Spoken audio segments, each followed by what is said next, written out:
only got a couple minutes now anyway, so to kind of get people here and then, but cool.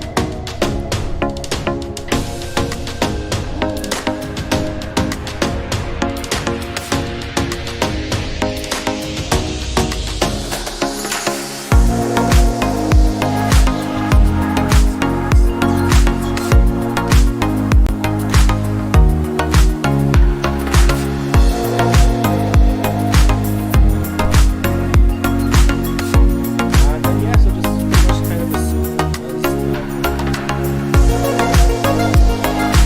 Kate, thank you so much for being much of your time. I know it's not usually your thing. So yeah, thank you.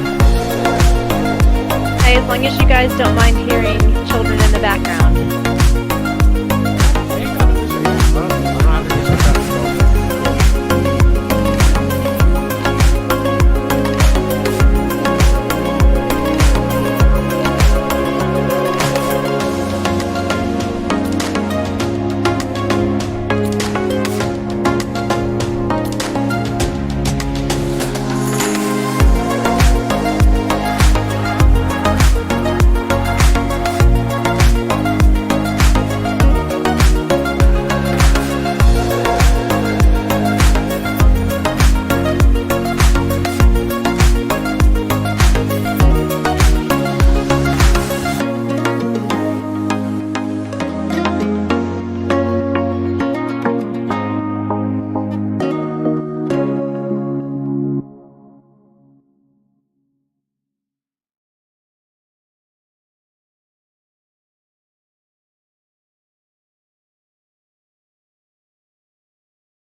What's up, ladies and gentlemen of YouTube? Silent Report back for another video. I am joined by so many fucking people. My housemate Becca, Kendon Farr, Kay Fellows, fucking who else? Moderator Kevin. Sorry. Thanks, Larson. Thank you. Sorry. It's been some time. I haven't spoken in a while. So yes, I'm just going to throw it over to Kevin. He's the moderator for tonight's debate. So, yep, Kevin, over to you. Yeah, absolutely. So we're just going to start off with open statements from both teams. Each person for each team will get 5 minutes, and I should notify each person when they have 1 minute left. Okay, so we'll start with Stephen's team. Stephen, go ahead. Yeah. Do you want to open him?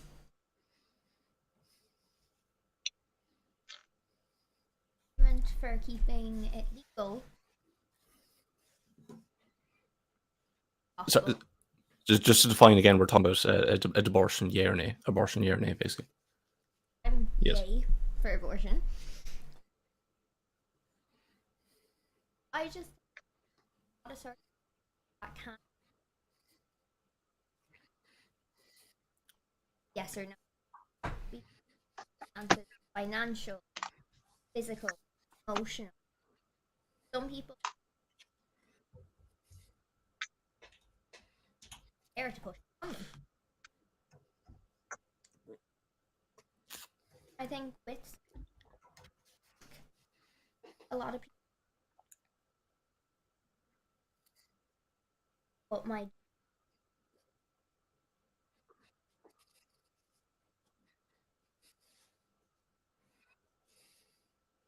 Yeah. My kind of stance on is obviously yay as well. I just think that like the most important argument when we're talking about this issue is the one of bodily autonomy, because that's the one that is legally protected. It's the one that has been the deciding factor in some court cases in the past to do with stuff like abortion. It's in the realm of like, do you have the right to do yes or no with your own body, and it has won on those grounds. I just think that bodily autonomy is the most for me, it's just the best argument in favor of why you should be for abortion. I get that, you know, it's touchy subject, whatever else, and yeah, that like they're sorry, thoughts. Yeah, that's there's a lot of people who you know, oh my god, I'm all over the place. I can only apologize. Yes, bodily autonomy, my best argument, my favorite argument. That's what I argue on. Yeah, we'll hand it over to the other team. Yeah, perfect. And next team, your time starts now. Whoever wants to go first may go first. Ladies first, Kay. Okay, I am anti-abortion. I am pro-life, been pro-life for about 10 years now.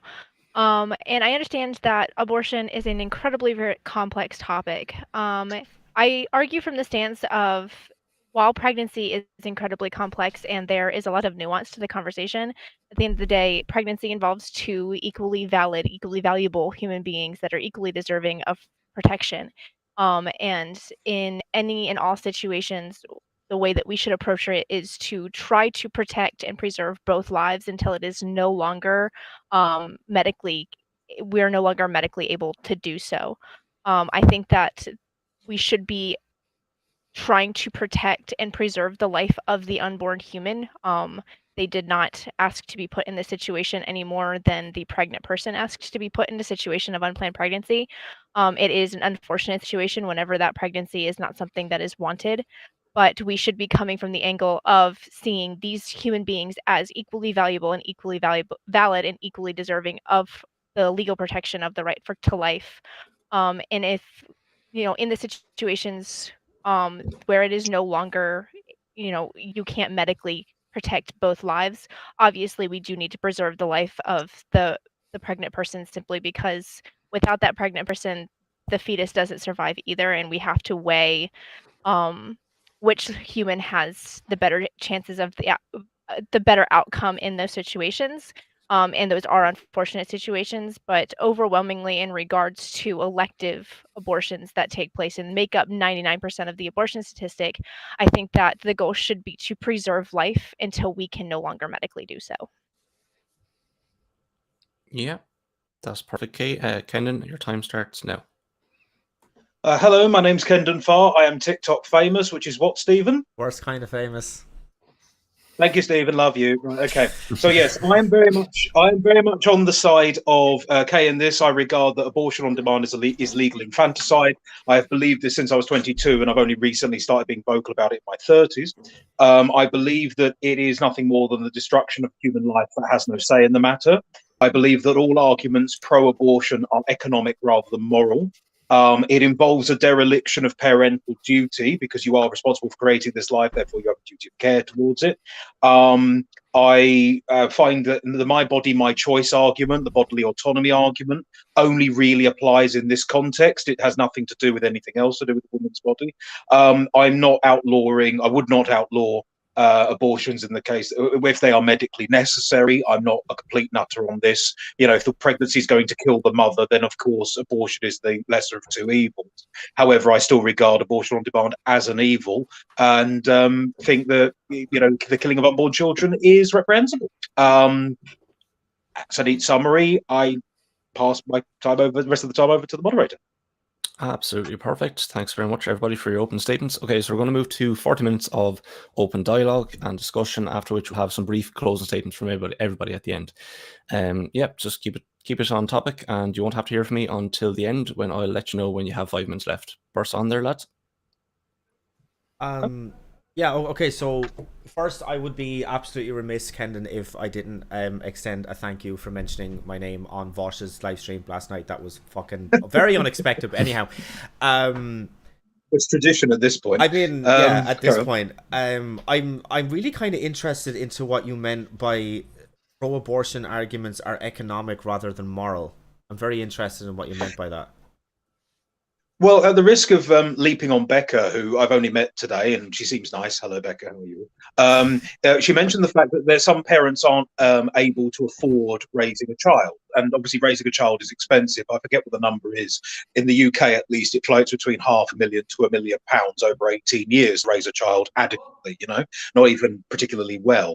That's not a moral argument to me. That's an economic one. It would therefore fall upon social groups, maybe even the state, to ensure that young mothers especially receive in the first few months of newborn life some kind of economic support. And we already do this to a certain extent. We have child support in the UK. I dare say that in the US, Kay would obviously chip in with this one, there is some kind of welfare stimulus package that's been injected to allow young mothers to claim food stamps or something like that.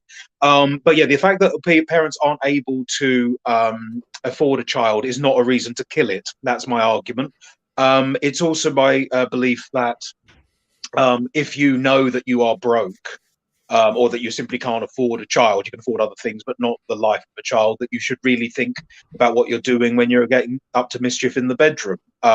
Again, abortion on demand is sometimes dismissed as a form of contraception, and it really isn't. So I've tried to capture it all in a few sentences there. But yeah, if you want to come back on that, feel free to. Okay. Yeah. I can indeed. Okay. Hello, Becca. Hiya.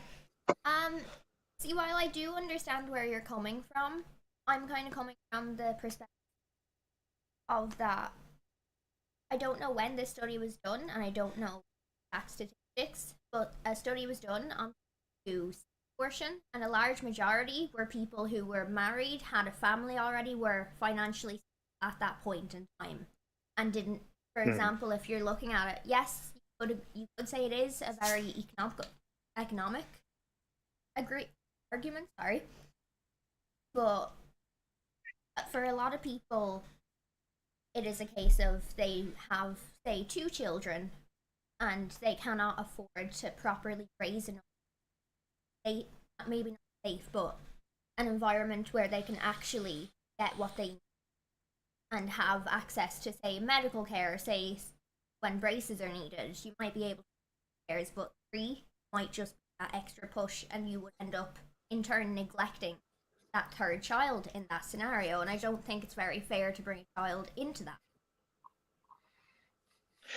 Well, okay. I mean, without, I've heard what you said, but that to me is just a smaller version of the same argument. I can almost forgive people making the wrong moral choice of, if they're poor, if they can't afford to eat properly, killing an unborn child through abortion on demand. I can understand, I can follow the logic of that, even if I don't endorse the action.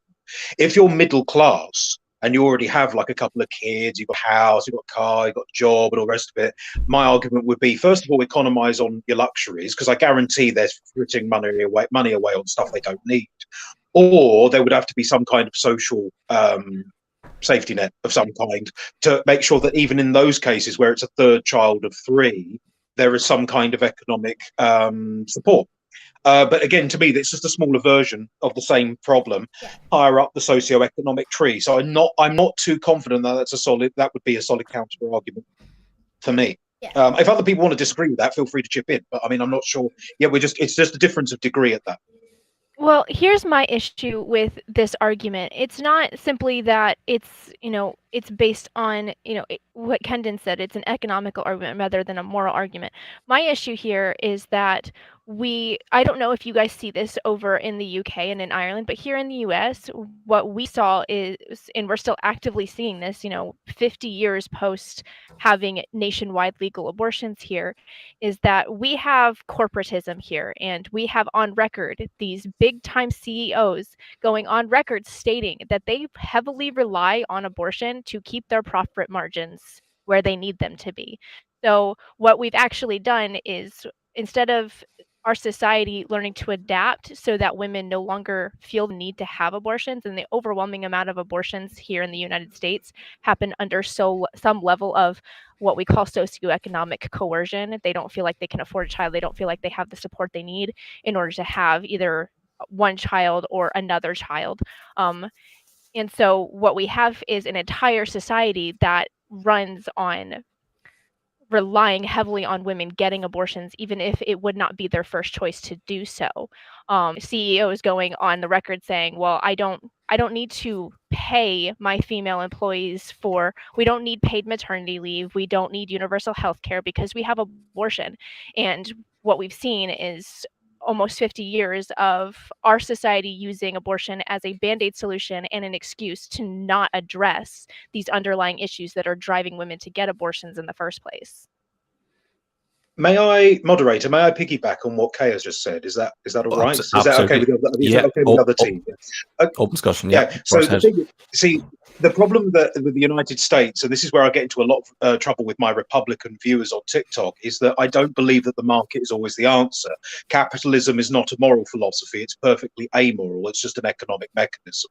And the biggest problem in the United States, as far as I can tell, is not that there isn't a ceiling, but there isn't a bottom floor. Because let's face it, Kay, I think you would agree, you don't really have a welfare system in the States that's worth anything, nothing like what we've got. In fact, you have arguments over on your side of the pond that are ridiculous to the rest of us, because we've kind of solved a lot of these issues. So yeah, the idea that in the absence of moral arguments, you only have economic arguments, and as I'm sure the socialists in this debate would agree, those who have the most money have the most sway. So if it is in the interest of the corporation not to give you childcare, not to give you extra, a salary boost, not to give you any of these things, but just to tell you go down Planned Parenthood and kill your unborn child because it's the cheaper option, that's the one that goes forward, which just strikes me as an even greater form of moral dereliction and kind of reinforces my point. So, sorry, Kay, thank you very much for that. That was good. We better let the other side have a go now. pick up or? Yeah. So look, I've heard everything that's been like said and everything else. Yeah. Look, I just think that I don't know if it is a moral argument or what type of an argument it is, I guess, but like the one that I continuously use is one of bodily autonomy. Um, but like to a certain degree, we all agree that bodily autonomy is important, and in some cases, it rules against what otherwise might be the justified thing to do. So, for example, if you are in some sort of an accident, if something spontaneous happens that you didn't foresee or anything else like that, and you end up dying, you have to have signed a piece of paper whilst you were alive to say that the person who finds your body, the doctors, nurses, etc., who find your body, you have to sign a piece of paper allowing them to take your organs out of your body to potentially go to somebody else who might need them for like a life-saving whatever it happens to be. So essentially, if Republicans and if pro-life people in general get what they want, they would essentially be making it so that we would live in a world where a corpse has more right over the body that it's now left behind than a living, breathing woman does. And that to me is a little bit sussy. I can't quite get behind that. Can I comment on this really quick? Because I Do always it, find Kenny. it Go on. fascinating when I always find it interesting whenever people bring this up in the abortion debate, because this is probably my most controversial opinion that I hold. It makes people very, very angry, but I am against voluntary organ donation. I don't think that we should be giving dead bodies that right to not harvest organs that could potentially save living human beings. I think that organ donation should be mandatory. I think that if there are dead people that have organs that we can use to save living people, that we should do so. That's probably my most controversial opinion that I have. I have very, very lengthy opinions that I will not go into about the way that we deal with dead bodies in general. I understand that is a very, very illogical thing that we have going in society right now, that we are allowing corpses essentially to have rights over what is not even their body anymore. It is a dead body. Nobody owns that body. So I do understand the logic behind that argument. It does not make any sense, and I will agree with that. I will yield that hill to die on for you, because it is a very, very very illogical to say that we need to be enforcing laws that prevent women from having abortions for the sake of saving the life of the unborn human, and then turn around and be like, well, if that person didn't sign this piece of paper saying that we can take their organs after they're dead, then I'm sorry, but that person that desperately needs that liver just isn't getting one. Can may I piggyback on that as well, moderator? Is that allowed? Of course, absolutely. Be quiet. Brilliant. Yeah, I see. I'm a big fan of mandatory organ harvesting because I'm a big fan of recycling, and I regard the harvesting of organs from corpses that are viable as another form of recycling. I have an organ donor card. I think my organ should revert to the state every single year. We have a massive cry out because haven't got enough hearts, haven't got enough kidneys. I mean, I was a smoker, so my lungs are probably shot. But you can have everything else. I'm not fucking using it. But that's the problem. You see, the trouble is with the bodily autonomy argument. If we're comparing the two. Debate two issues, is that if the person is already dead, removing the organs won't kill them because, of course, it's a corpse. It doesn't need those organs anymore. Whereas the only way you can remove a baby from the uterus is to kill the baby. So the argument then becomes, okay, the mother doesn't want this child anymore, but do we allow babies? Do we allow the state or state-sponsored services to kill unborn children? Because I argue, and this is something that I dare say Kay would agree with, that if we don't operate as if every single person in our culture has innate value, a value that cannot be taken away or diminished by any external authority, whether it's the state or your social club or a political party or whatever, then it kind of makes a nonsense of all kind of social movements. Why should I care about the homeless? Why should I care about orphans? Why should I care about Ukrainian refugees or any other form of refugee, for example? If they have no innate value, if I could have killed them before they're even born, they've got no innate value anyway. Just let them go. We've got 7 billion other people. We don't need them. And I find that to me is the hub for my anti-abortion stance, is that because it's an individual human life and with personhood, I have to respect that, even if I'm not especially religious, etc. Yeah, sorry, I went a bit on a ramble there. Sorry, I got kicked Yeah, back over. okay. Pro-life, would you like to respond? You're okay. Yeah. Look. Oh, yeah. Go ahead. Just a Go for it, Megan. question on that. Where would you believe the where would you place this? When would you place this value of it being a potential person? Because now I might just be talking at my hole, but I love that expression. Carry on. could you also say then that every time a man masturbates, one of those sperm cells could have been a brilliant person? Well, no, because spermatozoa, although it's a cell and it's rather mobile, it is just tissue at that point. It's not an organism. It can't survive it cannot. It's not a life. It has some chemical responses in it which allow it to move and obviously seek the egg, etc. You can tell I failed high school biology, can't you? But it's not a human life at that point. I would suggest that life begins at conception, and that anything after that is just merely a developmental stage in the process of becoming a different type of human being. I know that's a rather broad description. I mean, I could get into details if you want to, but yeah, the idea that your unfertilized egg is a person is just biologically nonsense. I mean, it's unsustainable. There are people who can say that. I mean, I dare say Kay has met them. Some kind of fringe nutters who believe that every sperm is sacred, every sperm is good, as the I don't want to talk about song. Yeah, but yeah, there are people like that, and that just as and don't get me wrong, there are pro-lifers on our side who believe that women who seek abortion should be executed by death penalty. I mean, those people are practice. Again, don't want to talk about it. Yeah, exactly. Kay, you obviously hang out in darker circles than I do, so I pity you, my darling. I don't think anyway. But yeah, so we're not completely. I think I can speak for Kay, though. To look at me mansplaining for a woman. I don't want to.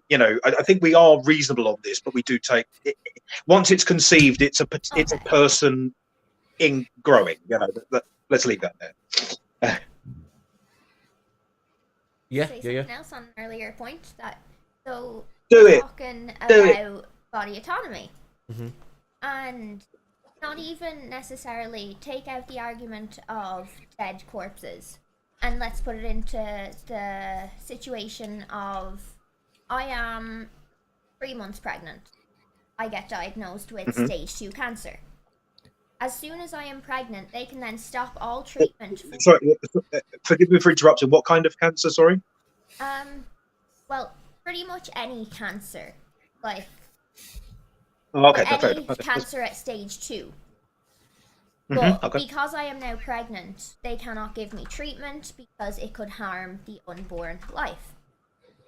I can speak on this because I think that it's really, really important to talk about this. We're seeing a huge influx of misinformation in regards to situations like this here in the United States, because it does look like we are going to see Roe versus Wade overturned this summer, which means the legislation is going to go back into the hands of individual states in regards to abortion access. And a lot of people are really, really scared about what this means in situations like that, where a woman requires life-saving medical care while also pregnant that could put her unborn child at risk of dying. It has always been the official stance of pro-life activism that pregnant people have access to life-saving medical treatment, even at the demise of the unborn human. And that is why pro-life legislation is written the way that it is, to have these very, very specific protections in place so that doctors can still give this care to people that are in those situations. Like if you need a life-saving medical treatment that is considered harmful during pregnancy, anti-abortion legislation is not going to be able to bar you from getting that care, even if it does result in the death of the fetus, because it was a requirement to save the life of the person carrying it. So we unfortunately have seen here in the United States, because politicians are overwhelmingly stupid, that bills have been presented without these protections in them, unfortunately. Thankfully, we do have a very, very active pro-life movement that is very, very vocal whenever these bills are presented. And it's like, it's kind of like an examination. Like, it doesn't have these protections for removing ectopic pregnancy. It doesn't have legal and civil protections for pregnant people who seek abortions. It doesn't have legal protections for pregnant people to have access to life-saving medical care. We're not going to support this bill, kick it back, fix it, or we're not going to be supportive of you passing it. Now I can't speak, from across the pond. I don't know how active people are in the UK and in Ireland about these situations and these issues, and they are conversations that we need to have. But it has always been the official position of the majority of pro-life people that women have access to this kind of care. May I piggyback on that again? Is that allowed? Or no, Becca, you've got something. No, you want maybe to kick back to the pro-life team, the pro-choice team from that. Yeah, sure. So, Okay. on that, now I was going to say there's definitely like a bias country-wise per se, because we have seen in Ireland some examples where it has happened that since, I can't remember what it was or what year, but we've had 1 or 2 cases, and I know it's 1 or 2, but for the sake of argument, it's happened, right?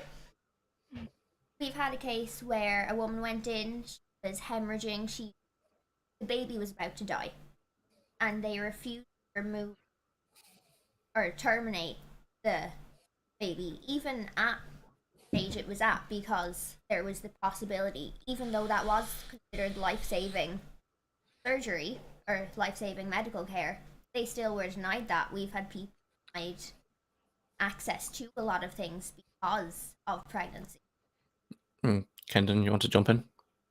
Yeah, no, I just want to pick up on that because but Stephen and I have talked about this because was it Keela? I seem to remember we had this conversation. It was pregnant, and she mentioned a lot of Irish examples of the catastrophic failure of Irish anti-abortion laws. Yeah, I mean that's obviously ridiculous. The thing is that if it's a choice between one corpse or 2, we pick one corpse because it's one corpse. There's one more person living. So if you like say, and I'm going to make this personal to you, Becca, if you're diagnosed with stage 2 cancer, you're going to, if you don't receive treatment, you will die. If you die, the baby dies with. If you take treatment, you will survive, but the baby will die because of chemotherapy or whatever. In either scenario, the baby will die. It's not your fault that the baby has died. It's not a choice that you have made. The choice is, I have to save my life. Otherwise, there's no way you can justify that morally, rationally, or just intelligently. Really, it makes no sense. So when you have cases like, as you pointed out in Ireland, of people refusing to give this, or forcing a woman to give to carry her baby to term and giving birth to it, even though it was catastrophic and all this sort of thing, they're overcomplicating the issue because it's irrational. I think I've sort of rambled on there. Anybody else want to pick up on that, or Kay, do you have something to say? Yeah, I wanted to reiterate, because I think that you're probably talking about the case of Savita Halappanavar, and I believe it was 2017. And I remember whenever the situation happened, and it is unfortunate because there were actually 2 cases exactly like this in Poland after they passed their anti-abortion law. And the issue here, overwhelmingly, and we've seen it here in the States, thankfully nobody has died from it, but this is overwhelmingly an issue with doctors practicing medicine in states and countries of which they don't understand the law, and unfortunately that leads to women dying. This was the situation in regards to Savita. There was actually a group of, I believe it was 50 OBGYNs across multiple countries that examined that case and came to the conclusion, like, this hospital staff killed this woman because they did not go about her treatment the right way, and she actually ended up dying from medical neglect. And it's a horrible situation and it's a horrible case. And like I said, there were 2 situations in Poland that ended the exact same way, where doctors did not perform care because they were not sure if they were legally allowed to do so, and that resulted in the death of 2 women and their unborn babies. We had a case here whenever Texas passed their anti-abortion law of a doctor sending a woman who was actively miscarrying. No, she had an ectopic pregnancy that needed to be removed, and instead of removing that ectopic pregnancy, they sent her across state lines to have it done, and she almost died because of it. This is a situation where we need to make sure that these laws are being written very, very clearly, and that doctors are very, very well informed as to what the state and law says in their state and country as to what they are legally allowed to do as in regards to practicing medicine. Okay. The only kind of thing that I would kind of say is, I've had a number of these conversations now. Hey, I think this is our 2nd time talking about abortion specifically. 2nd time? Yeah. Anyway, I've spoken with Kendon about this. I've spoken to a lot of different people about this, and there's something that, like, across different variations, you'll have some people who, are pro-life no matter what. It doesn't matter whether the baby is like raped, incest, anything else. You'll have some pro-life people who make exceptions for that. All different variances, and it's always when it's presented this way about like whether it is saving the life of the mother or saving the life of the baby, as Kendon just said. If you want to, if you have the choice between one person dying and 2 people dying, you go for one person dying. But that one person dying always is the mother, or sorry, is the child, and you save the mother. That kind of speaks to me of this, like, even like subconscious bias towards wanting to save the mother rather than the child. Now, people will kind of justify that and say, oh, well, the woman can go out and have another child if she, like, if she gets over the circumstances, whatever, if, she was sick and is now better, if she's, poor and now rich, whatever. It's always about saving the life of the mother, and I always seem to kind of wonder why, and I'm wondering, is that maybe because it's kind of true to everybody, whether or not they think about it or not, that a mother's life is more valuable than the life that she is carrying. And, if we're kind of talking about then whether or not it should be legal for a woman to be forced to carry a baby to term, if you already have the implicit bias, the woman's life is more valuable, then why are you now prioritizing the life of the unborn? Kendon? Yeah, I was going to say I could pick up on that. It's not the fact abortion is one thing, but it's not abortion by on demand is abortion by choice. And the major argument I think that all pro-lifers have, even the nutters on the fringe that Kay doesn't like to think about because they fill her with nightmares, is that with the idea that you specifically Becca or Kay or any other woman get to decide whether another person deserves to live. Now, I can't speak for Kay on this because she's a grown woman, she can speak for herself. But I'm not a fan of the death penalty for exactly the same reason. I do not like the idea of states having the right to decide whether people deserve to live or die or not because of, I don't know, retribution or rehabilitation or failure of rehabilitation. Now, I don't know, as I say, I don't want to go on the death penalty subject because it's one off the topic, but in the scenario of the cancer scenario that we've outlined, whereby you either take treatment, you survive, the baby dies, or you don't take treatment and both of you die, nobody benefits. Even though you're not having an abortion, right? You're not choosing to kill your unborn child. You're choosing to save your life. And the death of the baby is the unintended, unfortunate consequence of that treatment. You haven't decided that the baby should be removed from your womb. It's just inevitable that if you inject poison into your arm to deal with your tumours, that the baby will be flushed out. I mean, which is a horrible scenario, as I dare say. I've met women who've had miscarriages, and I've had in my friendship circle, it's horrific by any description. So yeah, that's the point. It's the element of choice. I don't think that a woman should be allowed to choose whether her baby should live or die. Cancer treatment, you're not really choosing to kill the baby. You're choosing whether to save your own life, and the death of the baby is a byproduct of that. If you see me, Kay, do you have anything to add on that? Yeah. Yeah, I just wanted to add on because I understand what Stephen's argument is. And it does, like, from if you're looking at it in comparison to how we talk about other situations where we have to choose between one life or another, it does seem like we're putting more support behind the mother because we're always choosing to save her life in these situations. Unfortunately, there is nothing on this planet that is analogous, or you could make a completely equal comparison to pregnancy. There is no situation or relationship on this earth like pregnancy. And while I view it as every pregnancy as a situation that regards to human beings that I see as equally valuable, we also have to acknowledge that pregnancy is taking place within the body of a singular person. It involves two people, but it is taking place inside a woman's body. And that makes the conversation a little bit more complex. And that's why we cannot compare it to any other situation on planet Earth. And so in every case where we absolutely have to choose between the mother dying or the baby dying, it is just the unfortunate reality because of that entirely unique relationship that is pregnancy, that without saving the mother's life, there is going to be two dead bodies instead of one. So it is really just looking at the situation and examining who has the better outcome of surviving. And in the case of one is going to die, that always unfortunately has to be the unborn human. We can't ever save the unborn human in a situation where we have to choose one. Now there are lots of situations in which, once a woman gets to the point of viability where it's like she can no longer carry this pregnancy, well, we have the option of saving both lives, but we are never in a situation where we can only save the baby's life at the expense of the mother. And that's why the baby is unfortunately always the one that is expended to die in these situations. Pro-choice, do you want to respond to that? Yeah, I do. Because look, I'm obviously coming from like a unique kind of thing where like me and Kay have spoken about this before, and you've said that before as well, Kay, that it's a unique situation or it's a unique relationship.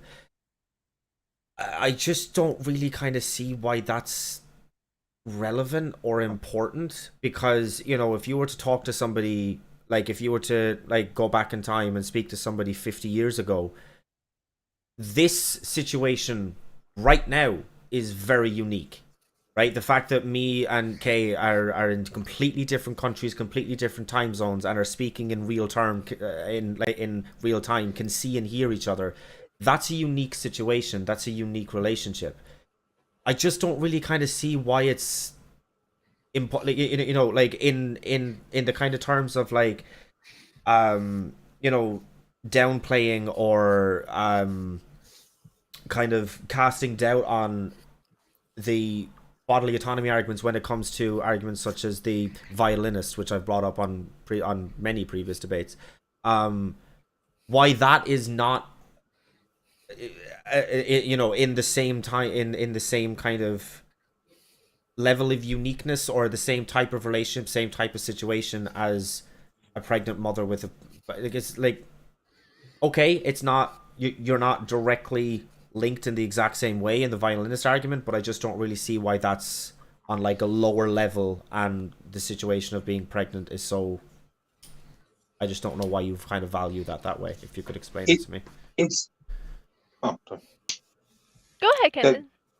Yeah, I was going to say it's a unique medical situation. There is no medical scenario quite like pregnancy. I think we can all agree with that.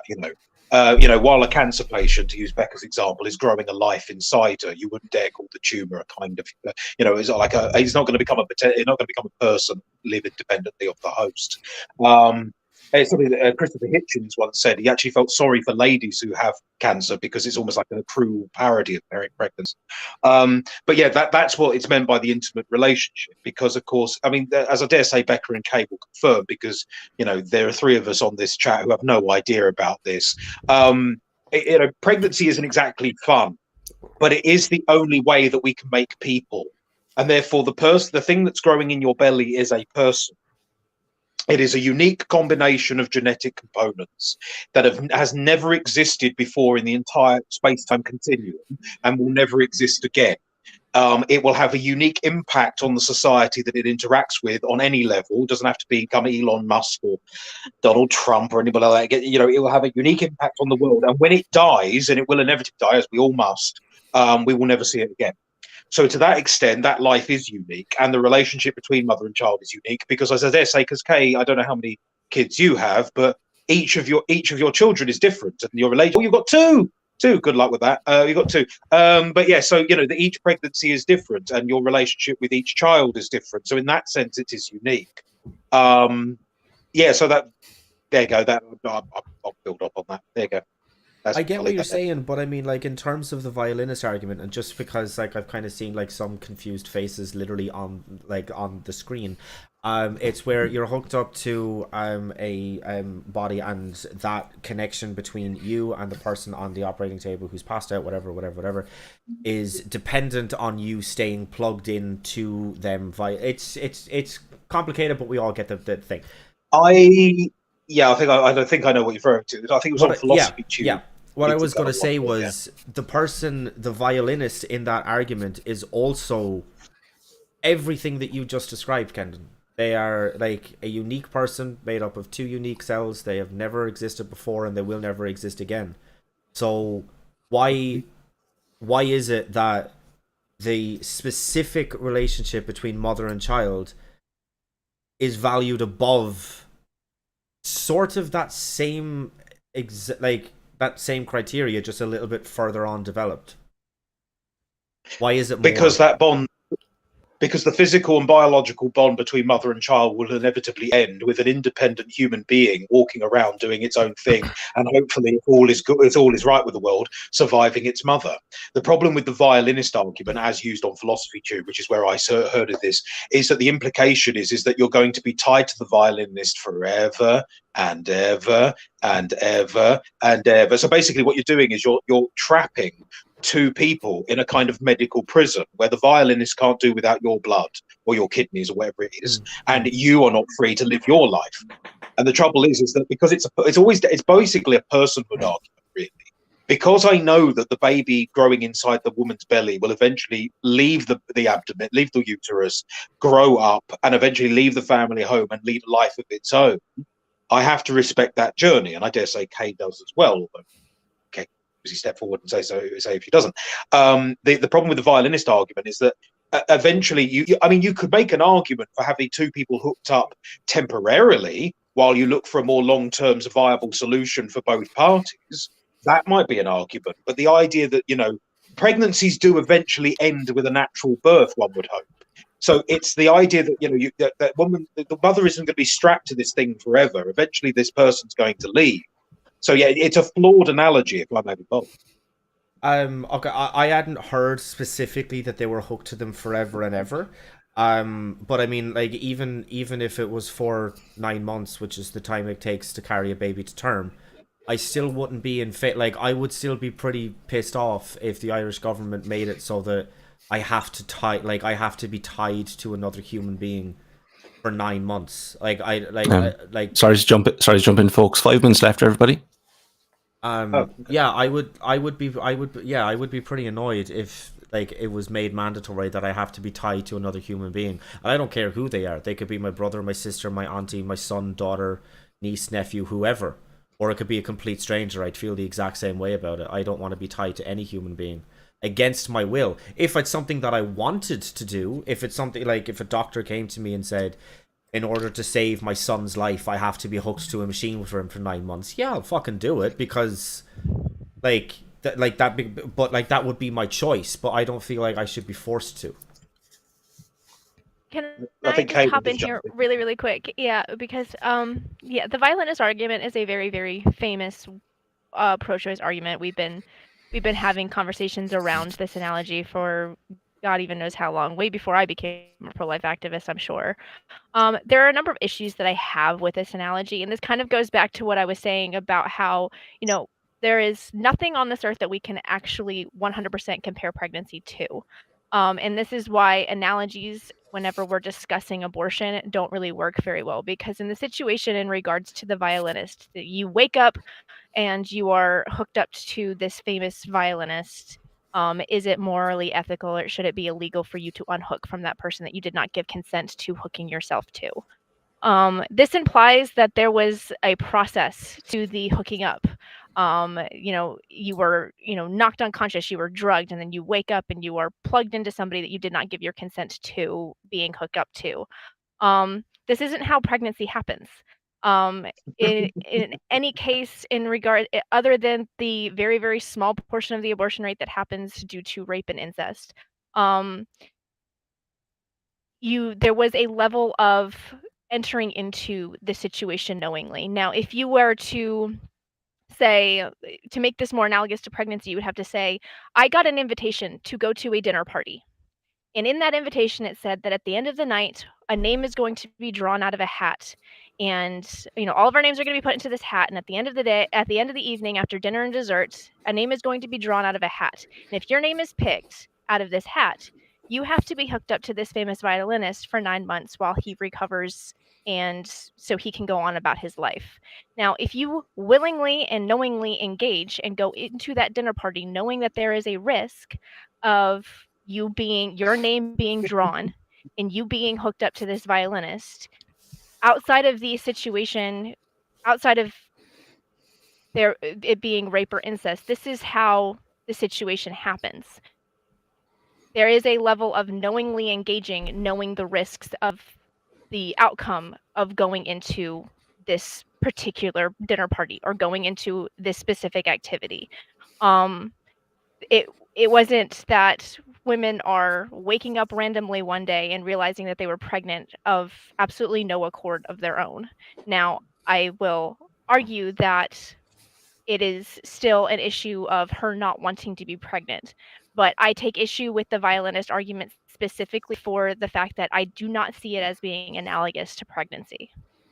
I mean, I would just say that, there is a lot of people who have gotten pregnant due to drugs and alcohol, and that's not even counting the consensual ones. But it's like, look,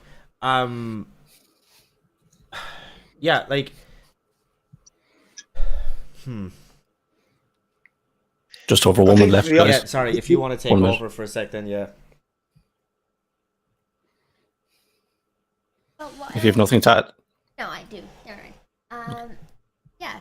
So while I would understand flaws in the argument in comparison to pregnancy, I know there is a process, and they don't just pop in there. There's a whole process.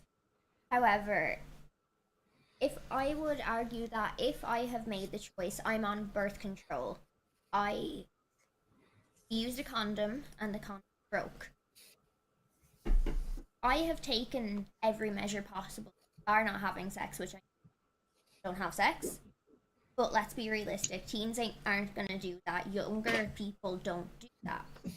So if they have made the decision to have sex with a condom, I'm on birth control, I just don't think it's very fair to make them carry that through. When, yes, they did have sex, but they took the measures to avoid that outcome. I'll allow 1 more minute, Kendon, for your rebuttal there, or your answer. When you consent to an action, you consent to the possible consequences of that action. Unless you're particularly naive or silly, you know that there is a possibility that the birth control will fail, the condom will break, but you didn't take the pill, whatever it happens to be. So I must admit, I'm not very moved by those arguments, purely and simply because I know, as somebody, because all sex is dangerous if you think about it, especially if you're having sex with a stranger, because you don't know what they might have diseases. They might turn out to be some sort of weird psycho serial killer.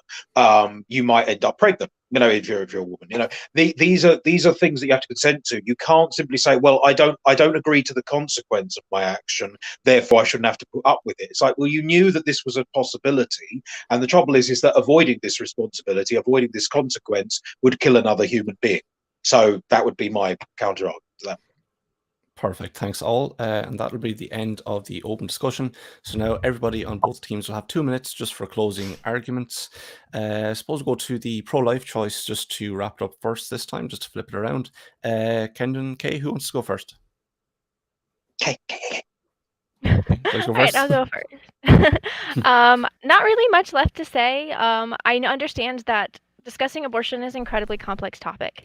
I think that everybody, thankfully, this was a very, very civil discussion. I haven't had an uncivil discussion in regards to abortion in a very, very long time, thankfully.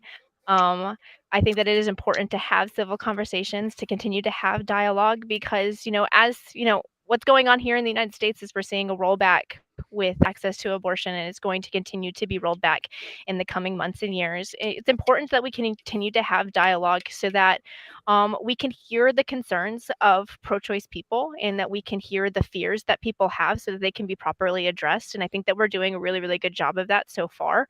I hope to, continue to have these discussions surrounding, the idea of rolling back access to abortion and what we can do to better assist women and pregnant people that are in, hard situations that are driving them to have abortions. I think that addressing these underlying reasons why people have abortions in the first place is a much better way to go in creating a pro-human society than slapping the band-aid solution of, well, just get an abortion and all of your problems are going to go away. We've had abortion for, it's a tale as old as time. Abortion is definitely nothing new. But we definitely don't have any statistical reason to believe that it is actually helping anybody out of their circumstances. So in creating a society that is 30 seconds. pro-humanity, I think that the driving issue here is addressing the situations that cause people to get abortions in the first place. Perfect. Kendon, you? So like Kay, I'm obviously looking forward to the repeal of the rolling back of Roe versus Wade, but I understand how it could be a problem in the United States because we might see an explosion, obviously, of pregnancies and births, but of course there isn't enough of a social system there to deal with those births. So the only thing I would say is that it falls upon a society, even at a local level, to ensure that new mothers with newborn children are cared for, because we will inevitably increase the number of human beings on the planet. But I don't believe that this is where the conversation starts, not where it ends. It's not enough to simply get rid of abortion rights. You have to make sure that you're dealing with the consequences, as I mentioned earlier. But unfortunately, I don't think that this solution could be solved by the wanton killing of innocent human beings. That I can't wrap my head around that, and I've tried, believe me, but I just can't. So yeah, I'm in danger of just repeating what Kay's saying, so I best leave it there. Okay. Yeah, perfect. Throw across to pro-choice. Who wants to go first? Yeah, I'll go first. The whole kind of actions have consequences argument. I've always had a special type of distaste for, because whereas it might sound like it's prim and proper on the surface, that can be used to justify like almost anything. It's like like if you'll hear stories about a woman who was raped on a night out, and you'll have somebody on the darkest corners of the internet who will say, well, look at what she was wearing, or she was out in this part of town, she shouldn't have been there. Guess you were actions have consequences, right? I just don't particularly like it. Yeah, look, I understand where contraceptives and everything else like that kind of comes in, and it does play a massive part in the discussion, but a woman can only get pregnant once every 9 months, right? Or typically once every 9 months, obviously excluding like twins, triplets, whatever. A man a particularly lucky man in my humble estimation, if given the right circumstances, can impregnate thousands of women in that same 9-month period. And now the operation for a vasectomy is completely reversible. I would stand to argue that if you are actually pro-life, you would not be arguing for banning abortions. You would be arguing for making vasectomies mandatory until a man is ready to settle down and have children. That's just from my personal opinion. I'll leave the other 30 seconds. Perfect. Becca, go ahead. Overall, as Kay said, it is a very topic. But I would be for the argument of, as someone who was raised by someone who wasn't ready financially emotionally in any way. I'm not saying I wish I was aborted. However, I would completely understand if my mother had made that choice and then went on to have another child that she could have raised well and looked after as I needed. I think it's not very fair to put children in and they may not be ready and they may end up just that child ending up in foster care or just ending up very damaged. I don't think it's very fair that we get to have the right over someone else's body and in that circumstance, because we don't know if they are ready and we don't know what their circumstances are behind everything. So it may be a horrible choice and may things for both the child's life and the mother. Okay, Becca, is that the end of your time? Yeah. Perfect. That is everybody there now. So that brings us to the end of the debate. I'm just going to close out that section there now. Stephen, do you want to keep the stream rolling a bit longer, or should we wrap it here? Yeah, I'm kind of thinking that we're just gonna wrap it here. Totally honest with you, yeah, I kind of said that there was a possibility of us kind of going on and doing the more kind of normal kind of stream stuff, but yeah, no, I'm kind of happy just to kind of leave it there.